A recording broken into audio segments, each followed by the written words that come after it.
We all like to feel like a VIP, right? Well, Bella VIP Dental in Murrieta, California will make you feel just that. On this episode of True Abundance InTRUview, I'm going to chat with Dr. Carrie Brown, founder of Bella VIP Dental. Now, he's been in the industry for over 30 years.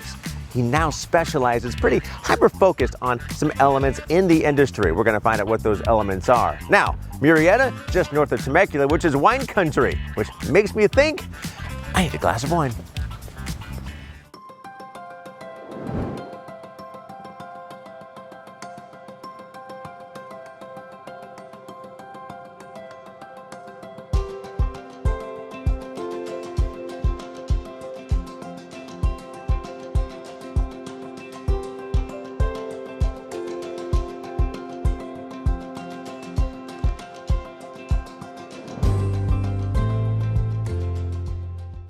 Tell me about your practice. How did you build the practice out? How did it all begin? What drove you to the industry? When I was in the military, I was in the medical field and worked in the hospital. I really didn't like that vibe in the hospital with the, I don't know, I had a few patients pass away and I just really didn't want to get into that end of the field, but I did like the medical field. I liked working with my hands. I thought dentistry might be a good fit. Once I got out of the military, I took the courses, went into dental school, and that was probably close to 30 years ago. Eventually I built a practice here in Murrieta. It was a monster. It was a little bit too big and too stressful and too much overhead, and so my wife and I decided, hey, let's sell this practice and let's do something that we like. And I like doing surgery, dental surgery. I've been friends with AA Dental Lab, Frankie Acosta, for many years. Frankie and I decided, hey, why don't we get an operatory going in his laboratory, and we can have courses, and I can practice out of it and just do my thing and see the handful of patients that I need to see. And that's how we got started in this location. Yeah, it's a great partnership. You guys are literally right next to each other, basically, right here. Yeah, right across the parking lot. Yeah, couldn't so be any closer. What does the growth look like? What's it been like from when you guys started this process? But the growth, I mean, is this something that's really caught on and you guys are really just going for it now? I was literally in Frankie's laboratory. He had to move his dad out of his ceramic room and to build this operatory for me. So we started there. We got a CT scanner in there. Of course, Frankie's into the digital aspects. He brought in the prime scan, started having courses. I started seeing patients, and it was literally one operatory. And we soon realized, hey, this it's just not going to work. We need more space. So that's when we saw the space become available across the parking lot, grew into that space, and we still have the operatory in Frankie's lab. As a matter of fact, we see all of our new patient examinations there. That's where the CT scanner is. We have big screen TVs. You can, patient education and show them, examples. And then when we finally get around to doing the surgeries, then we move them across the parking lot into the surgical suite, and then that's where we do a lot of the surgeries. Man, what a great little situation you guys have going on here. It's working out good. You floss every day.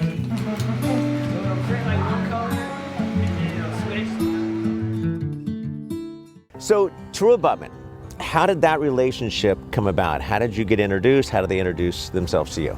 I met John, John Kim. Yeah, I met him. He is the one actually that got me into the educational side. We went to Europe. He had me lecturing in Czech Republic. That was my first international lecture over there. Yeah, so anyway, I had a good relationship with him. He started this company, True Abundance, and there's no other company like it, and so they really don't have any competition. One of the other employees' son, I've known him for years too. Again, started with a different company, and he's actually now my implant rep with Uris. I love their implant system. They've helped train us in the 3Shape software. Working with True Abundance, they've just they're innovators too. It seems like if you have a problem, they can come up with a solution. I really love that about them, and it doesn't take years to come into effect. They can do it, in a relatively short period of time. So yeah, forward thinking, very much. It's a great company. Yeah.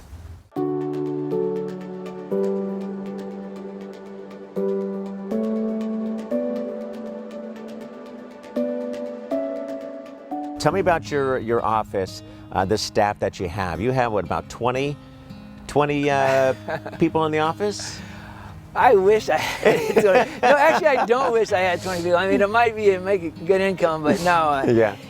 I have, like I said, I scaled back. I'm in the autumn of my career. I'm like, phasing myself out, so to speak, and I just living the dream. It sounds like I'm just cherry picking and doing the cases I want to do. Yeah. So, my wife is my office manager, treatment coordinator, Lucy. I have one great main assistant, Jasmine. I've been working with her probably close to 7 or 8 years at my former office, and now at my new office. And then we have some part-time help that just helps us kind of get along. But yeah, it's a real small operation. Being in the industry for as long as you have, you've learned what what really truly drives you and you're passionate about, and you've capitalized on it. It's really a great journey that you've been through to get to where you are now. Where do you see in the next 5 years yourself? What do you truly want to see yourself accomplish at that point? Is it to walk away? I think in the next 5 years, after 5 years, I probably won't be doing a lot of clinical dentistry. We are getting more and more into the educational aspect, putting on courses, so I can see that expanding, growing, doing more on the educational side. And really focusing my practice more again on the surgical procedures. And that's going to make, extend my career further, make my days more enjoyable. Again, if you love what you're doing, it's not work. It's just that's right. You get to go to work. Fun. You don't have to. Exactly. Yeah. So 5 years then from at this point, you're going to be an educator, a lecturer, traveling across the country, and just really enlightening people. I think so. Yeah. What is it you do like outdoor activity stuff besides golf? So a couple things. My hobby since I was a kid is I was into motocross, dirt bike riding. Yeah. So that's what I've been doing. Yeah. So it's an expensive sport. The bikes are 5 figures, and before dental school, I was a fisherman. That was my hobby. Go fishing. It was affordable. I could do it anywhere. And, once I got a paycheck, then now I got some real toys. Yeah. I'm glad you decided to sit down with me because I want to chat about your husband. Oh, jeez. Tell me. I want to know all about like how you guys got together, how the journey getting into the industry, the motocross stuff that you guys have been involved in. I mean, it's been a heck of a journey that you guys have been on. First off, how long you guys been married? We've been together for over 10 years, okay. But we've been married for 4 years. Okay, got it. So what was the process like getting into the dental industry with him? Were you in it before? I've been in the industry for at least 26 years. Okay. And I worked as a business manager for many of the years. Okay. And I've started working with him since 2004. Love at first sight. I know. So we worked together, and he actually hired me as a business manager. Okay. To manage his business. He was doing pretty well, but he wanted to know, where can he improve? So I kind of looked at everything, and I said, hey, maybe you could get into implant dentistry at the time. And I think that was around 2006. So you softly introduced him to that. So I said, hey, because I was looking at his numbers, and we were actually sending everyone out to oral surgery, and I said, if we don't send all these patients out, we could be gaining all of the profit and keeping it into the practice. So why don't he liked doing surgeries, and I realized he liked doing surgeries. I'm like, why are we sending all these patients out for implants? Why don't we do the implants, keep it in-house?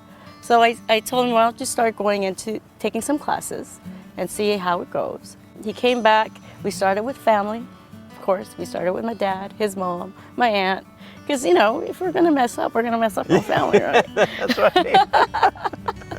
But he actually did very well. We took on hard cases first, too. My dad was an all-on-4 case, So right off, we started with all-on-4s. It just kind of progressed since then.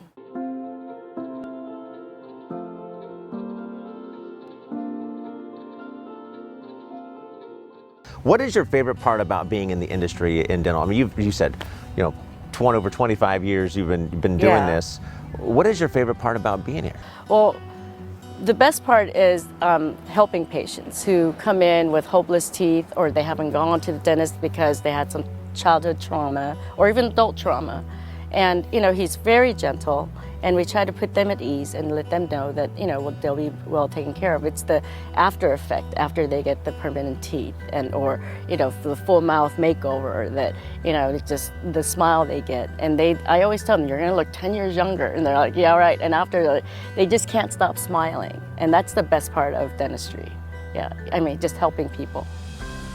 What do you feel like your office, the relationship with your patients, with other doctors, lecturers, educators, what separates you from others in the industry? We got to a point where we're now a niche practice. So we focus just on surgeries. And it's, instead of a big corporation, this is more of a very patient-oriented practice now. So our patients love us. By the time that we're done with the procedure, we're like family friends. They become our family friends. And we take them individually and culture them to the point where they, become our family.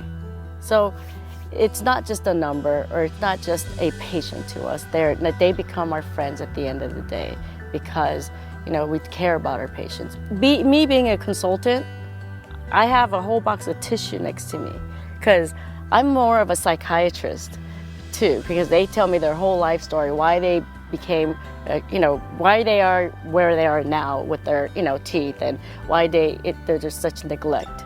And so knowing that, I want to make sure that at the end of the day, when we're all done and they walk out, they become a new person. They have that new self-confidence when they walk out. Both you and your husband are so passionate about what you do. I can see it, I can feel it, and that really is something special for sure. Full props to wear. Look at my camera. I have a student. And I have 1, 2, 3. You can kind of wiggle this to you guys. You can have someone open it. Yeah. I think he'll really love it. A couple days, it'll help out. Oh, yeah. Carrie, thanks a lot for allowing us to come in, tell me your story, chatting about motocross. I love motocross. And dude, I'm so excited about what you've done over the years to where you're at now. It's just such a great thing. I can't wait to see where you're going to be in 5 years as well. Well, thanks for coming by, Jeff. Really appreciate it. Appreciate your time. Appreciate the crew coming out. Yeah. And stop by anytime. I'll do that. We had an awesome time. All right, see you later. Well, there you go, another episode in the books. Good guy right there, and his wife, amazing, such a great team. Join us next time as we continue our travels around the country. Bye.